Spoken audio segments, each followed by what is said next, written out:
as isolation climbed during the pandemic and we grew more and more distant from neighbors and family members, one hobby took off like a rocket, armed with an ideal that in times of deep polarization and loneliness, it could save America.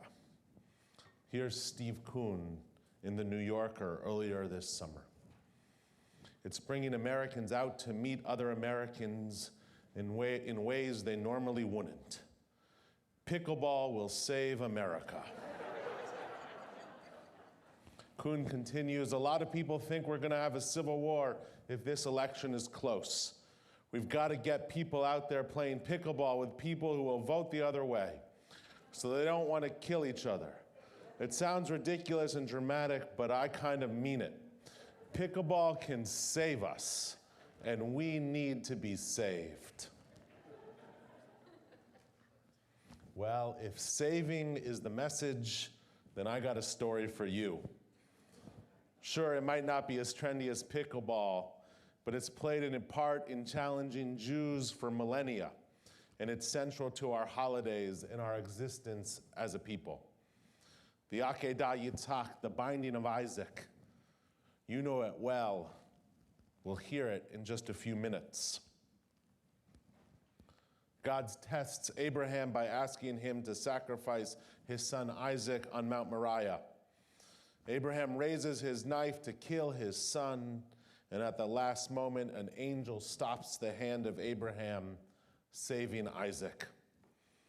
Abraham looks up, sees a ram in the thicket, and offers the ram as a sacrifice. Isaac is spared. Abraham's faith, his willingness to offer his own child as a sacrifice, is a proven test to God. It's a difficult story that challenges us each Rosh Hashanah, and one of the beauties of exploring the binding of Isaac, and really Torah in general, year after year, is that it affords us the opportunity to look at different situations and characters with new perspectives. Why is this story given to us on our holy day? What does it have to teach us? Why must we read this haunting tale in the new year? Some years we read the narrative and are drawn to Isaac. Why so passive in his ascent up the mountain to his near death? Or maybe we identify with Sarah, a crushed mother forced to endure the trauma of this haunting episode. Maybe we challenge God. Was this test really so necessary? Jews have explored and debated this passage for millennia, and so must we. This year I read the text with an eye towards Abraham. So certain in his trust in God that he's willing to sacrifice future generations to follow the word of the divine. Abraham is quite a trusting guy after all. Earlier in the book of Genesis, God tells Abraham to leave his family and his homeland and chart a new course for his people. Go forth from your country and from your birthplace and from your father's house unto the land that I will show you. He doesn't know the destination of this journey, but he goes, trusting in God. Eventually, he establishes a homeland, and along with Sarah, becomes the first patriarch and matriarch of our people. None of us would say that blind faith in God is a good quality. And even after the fourth tantrum of the afternoon, I don't prescribe to a God that would have us raise a knife to a child. But trust is one of the great qualities of Abraham. The first Jew, the smasher of idols, willing to build a special covenant between our people and God, and the reason 5,783 years later, we're here today. If the challenge for Abraham was trusting in God, the challenge today is trusting at all. Earlier this year, Gallup put out its annual poll about trust in American institutions. And while America's confidence in institutions, ranging from government to media to business, has been fading for over a decade. Our trust in key institutions is at its lowest point ever. According to the survey, only 38% of Americans have confidence in our medical system. 28% have confidence in our public schools, 16% in newspapers, 14% in both big business and the criminal justice system, 7% in Congress. Of the 16 institutions Gallup surveyed, Americans only have above average confidence in 2, small businesses and the military, and those are both at record lows. Now, I certainly don't want to assume that presence here means trust, but I'm glad you're here this morning. Only 31% of Americans have confidence in organized religion. You can guess other institutions that have experienced a similar decline: the police, tech companies, organized labor. The Supreme Court was at its lowest mark ever, and this polling was done before the Dobbs decision this summer. It's even harder when we know leaders intentionally sow distrust by using pernicious lies and pitting people or groups against one another. And it's not just institutions. Our trust in people is frayed as well. Individual teachers, police officers, elected representatives. Earlier this year, I hosted a panel with 3 amazing Beth Am women who serve on local school boards or town councils. And they each shared that often their motives are questioned or their commitment is challenged. We are suspicious of colleagues and neighbors. A Pew study from a few years ago said that just half of Americans trust their neighbors. We've witnessed the decline of trust, and oftentimes that decay is for good reason. Systems, institutions, and ideas that we used to take as sacrosanct have become unreliable. Just a decade ago, as a society, we'd have little doubt about the importance and efficacy of vaccinations. We would not have fears about whether democracy would survive into future generations. If you're under 50, you never had to worry about access to contraception or abortions until this year. Certainly those from marginalized communities have deep reasons to distrust institutions. Everything from eugenics to redlining to mass incarceration has exacerbated feelings of mistrust. No doubt, the more an individual feels mistreated or is a part of a community that has experienced mistreatment, the less likely they are to rely on that institution. If you live in Jackson, Mississippi, and you can't drink the water that flows from your tap, I doubt you have much confidence in your government. After the tragedy last spring in Uvalde, can you blame a parent for mistrust in the police? Historically, by the way, this is true for Jews as well. After pogroms, or the Dreyfus Affair, or the Rosenberg executions, or even the tepid government response to Charlottesville, it was pretty hard to trust the government. I understand why it's hard to trust. Scars of broken trust stay with us for a long time. It's even more painful when it's people we care about who violate our trust. A family member who hurt us, a friend who didn't show up in times of need, a workplace or school unable or unwilling to be compassionate during times of strife.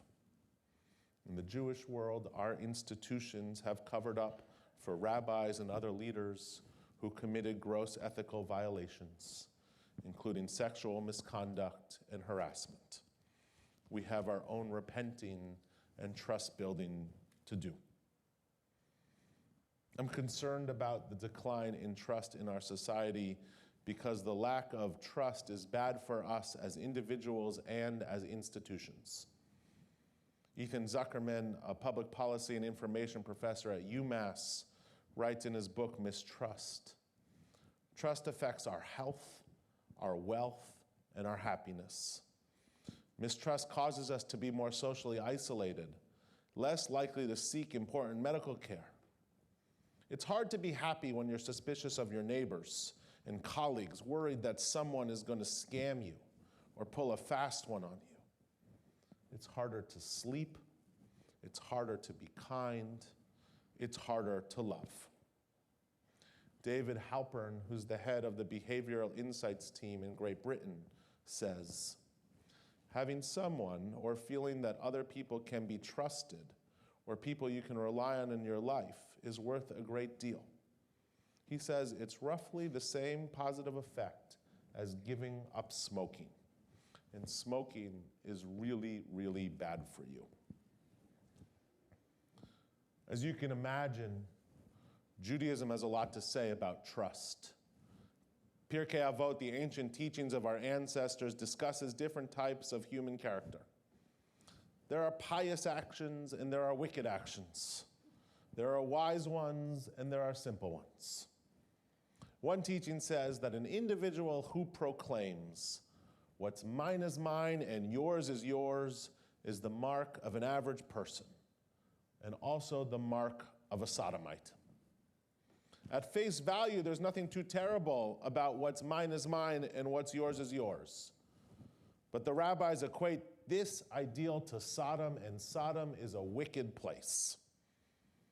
In the Midrash, Sodom is portrayed as a beautiful, affluent city whose citizens exemplified the principles of extreme individualism.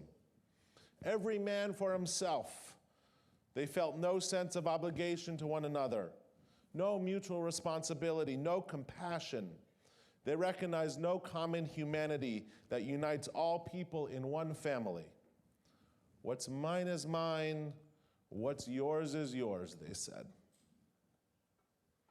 Ethan Zuckerman writes about modern times, but he could have been writing about Sodom.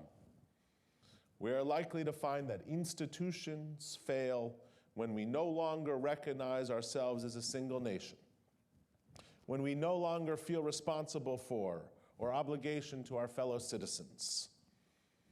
It's hardly a place we want to live. We need to trust one another. In this age of polarization and social distance, can we try to be the antidote to the mistrust pandemic? I know you're concerned about this. I've heard from so many people with real anguish about where this country is heading. People bemoaning the inability to have conversations with family members or neighbors who might think differently. Others worry about their kids. Will they grow up in an America of camaraderie and bipartisanship, or sneakiness, manipulation? I know everyone here would rather live in a cohesive than splintered society. Can we think about how to rebuild trust together?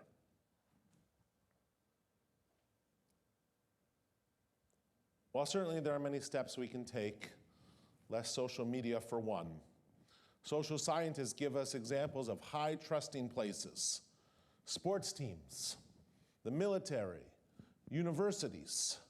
And a common thread is active collaboration with one another. In our world, a child that comes back from Camp Tawanga or Camp Newman, or a person who joins a retreat or an Israel trip is more apt to build the bonds that help build the trust. It's simple and radical all at once. The best way to build trust is by knowing other people, and the best way to know other people is through participation. I've always thought that a synagogue should look more like a cooperative. And while we will not track hours, commitment matters.